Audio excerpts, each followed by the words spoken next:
السلام علیکم ورحمۃ اللہ وبرکاتہ۔ بسم اللہ الرحمن الرحیم۔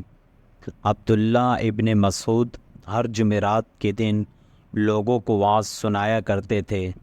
ایک آدمی نے ان سے کہا، اے ابو عبد الرحمن، میں چاہتا ہوں کہ تم ہمیں ہر روز وعظ سنایا کرو۔ انہوں نے فرمایا، تو سن لو کہ مجھے اس امر سے کوئی چیز مانع نہیں، تو یہ کہ میں یہ بات پسند نہیں کرتا کہ کہیں تم تنگ نہ ہو جاؤ، اور میں وعظ میں تمہاری فرصت کا وقت تلاش کیا کرتا ہوں، جیسا کہ رسول اللہ صلی اللہ علیہ وآلہ وسلم اس خیال سے کہ ہم کبیدہ خاطر نہ ہو جائیں، وعظ کے لیے ہمارے اوقات فرصت کا خیال رکھتے تھے۔ صحیح بخاری، حدیث نمبر 70۔